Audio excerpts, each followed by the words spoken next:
ಪ್ರಿಯ ವೀಕ್ಷಕರೇ, ನಿಮಗೆಲ್ಲ ನಮ್ಮ ದೈವಭಕ್ತಿ ದೇಗುಲ ದರ್ಶನ ಚಾನೆಲ್ಗೆ ಮತ್ತೊಮ್ಮೆ ಆತ್ಮೀಯವಾದ ಸ್ವಾಗತ. ಇಂದಿನ ಈ ವಿಶೇಷವಾದ ವಿಡಿಯೋದಲ್ಲಿ ನಾವು ಪರಮ ಪವಿತ್ರವಾದ ಮುಕ್ಕೋಟಿ ಏಕಾದಶಿಯ ಮಹತ್ವ ಮತ್ತು ಅದರ ಹಿನ್ನೆಲೆಯಲ್ಲಿರುವ ಅದ್ಭುತವಾದ ಪೌರಾಣಿಕ ಕಥೆಗಳ ಬಗ್ಗೆ ಸಂಪೂರ್ಣವಾಗಿ ತಿಳಿದುಕೊಳ್ಳೋಣ. ಮುಕ್ಕೋಟಿ ಏಕಾದಶಿಯನ್ನೇ ವೈಕುಂಠ ಏಕಾದಶಿ ಎಂದು ಕರೆಯುತ್ತಾರೆ. ಇದು ಭಕ್ತರ ಪಾಲಿಗೆ ಬಹಳ ಪುಣ್ಯದ ದಿನ ಮತ್ತು ಅತ್ಯಂತ ನಿರೀಕ್ಷಿತವಾದ ಪರ್ವಕಾಲವಾಗಿದೆ. ಯಾರು ಜನ್ಮ ಜನ್ಮಾಂತರಗಳ ಪುಣ್ಯವನ್ನು ಹೊಂದಿರುತ್ತಾರೋ ಅವರಿಗೆ ಮಾತ್ರ ಇಂತಹ ಪವಿತ್ರ ದಿನದಂದು ದೇವರ ದರ್ಶನ ಮತ್ತು ಸ್ಮರಣೆ ಮಾಡುವ ಭಾಗ್ಯ ಸಿಗುತ್ತದೆ. ಹಾಗೆ ವಿಡಿಯೋಗೆ ಲೈಕ್ ಮಾಡಿ ಮತ್ತು ತಪ್ಪದೆ ಕೊನೆತನಕ ನೋಡಿ.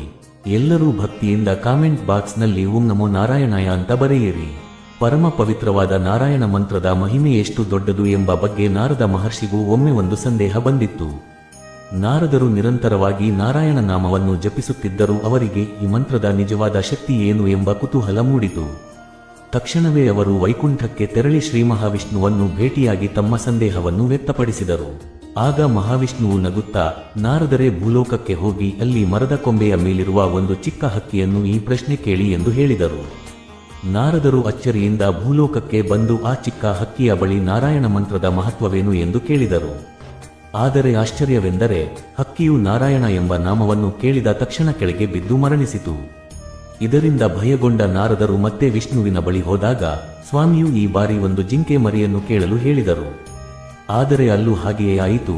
ಜಿಂಕೆ ಮರಿಯೂ ಕೂಡ ಮಂತ್ರವನ್ನು ಕೇಳಿದ ತಕ್ಷಣ ಪ್ರಾಣ ಬಿಟ್ಟಿತು. ಮುಂದೆ ಕರು ಮತ್ತು ಹುಟ್ಟಿದ ಮಗುವಿನ ವಿಷಯದಲ್ಲೂ ನಾರದರಿಗೆ ಇದೇ ಅನುಭವವಾಯಿತು. ಆದರೆ ಕೊನೆಯಲ್ಲಿ ಆ ಮಗುವು ಮಾತನಾಡುತ್ತಾ, ನಾರದರೇ, ನೀವು ಪಠಿಸಿದ ನಾರಾಯಣ ಮಂತ್ರದ ಶಕ್ತಿಯಿಂದಲೇ ನಾನು ಪ್ರತಿ ಜನ್ಮದಲ್ಲೂ ಉನ್ನತ ಗತಿಯನ್ನು ಪಡೆದು ಇಂದು ಮನುಷ್ಯ ಜನ್ಮದಲ್ಲಿ ನಿಮ್ಮ ಮುಂದೆ ನಿಂತಿದ್ದೇನೆ ಎಂದು ಹೇಳಿತು.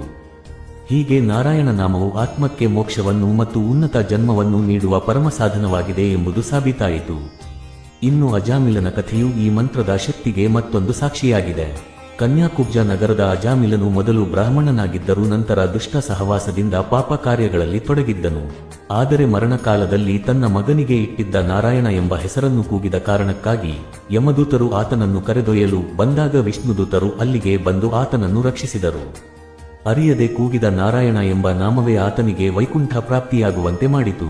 ಇದರಿಂದ ನಮಗೆ ತಿಳಿಯುವುದೇನೆಂದರೆ, ತಿಳಿಯದೆಯೋ ಅಥವಾ ತಿಳಿದೋ ಭಕ್ತಿಯಿಂದ ದೇವರ ನಾಮಸ್ಮರಣೆ ಮಾಡಿದರೆ ಸಕಲ ಪಾಪಗಳು ನಾಶವಾಗುತ್ತವೆ.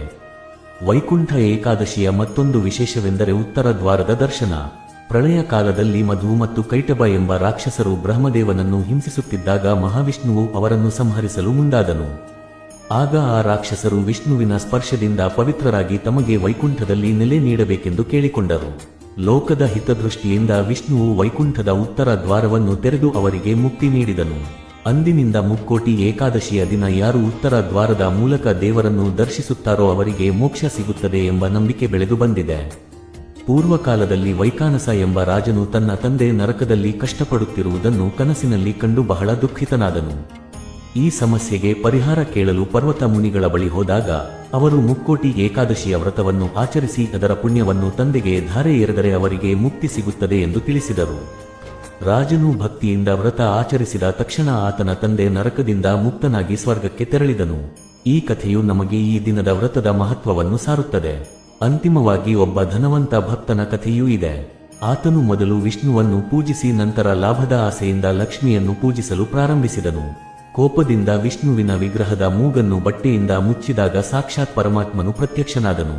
ನೀನು ನನ್ನನ್ನು ದ್ವೇಷದಿಂದಲಾದರೂ ಸ್ಮರಿಸಿದೆಯಲ್ಲ, ನಿನಗೆ ನನ್ನ ಅಸ್ತಿತ್ವದ ಅರಿವಾಯಿತಲ್ಲ, ಅದೇ ದೊಡ್ಡ ಪೂಜೆ ಎಂದು ತಿಳಿಸಿದನು. ಅಂದರೆ ಭಗವಂತನು ನಮ್ಮ ಬಾಹ್ಯ ಪೂಜೆಗಿಂತ ನಮ್ಮ ಅಂತರಾತ್ಮದ ಭಾವನೆಯನ್ನು ಮುಖ್ಯವಾಗಿ ನೋಡುತ್ತಾನೆ. ಈ ಮುಕ್ಕೋಟಿ ಏಕಾದಶಿಯ ದಿನ ಈ ಪವಿತ್ರ ಕಥೆಗಳನ್ನು ಕೇಳುವುದರಿಂದ ಮತ್ತು ನಾರಾಯಣ ನಾಮವನ್ನು ಸ್ಮರಿಸುವುದರಿಂದ ಕೋಟಿ ಜನ್ಮಗಳ ಪುಣ್ಯ ಲಭಿಸುತ್ತದೆ. ನಿಮ್ಮ ಮನೆಯಲ್ಲಿ ಸಕಲ ಸುಖ, ಶಾಂತಿ ಮತ್ತು ಐಶ್ವರ್ಯ ನೆಲೆಸುತ್ತದೆ. ಈ ವಿಡಿಯೋ ನಿಮಗೆ ಇಷ್ಟವಾದರೆ ಲೈಕ್ ಮಾಡಿ ಮತ್ತು ನಿಮ್ಮ ಸ್ನೇಹಿತರೊಂದಿಗೆ ಹಂಚಿಕೊಳ್ಳಿ. ಎಲ್ಲರಿಗೂ ಮುಕ್ಕೋಟಿ ಏಕಾದಶಿಯ ಶುಭಾಶಯಗಳು. ಧನ್ಯವಾದಗಳು.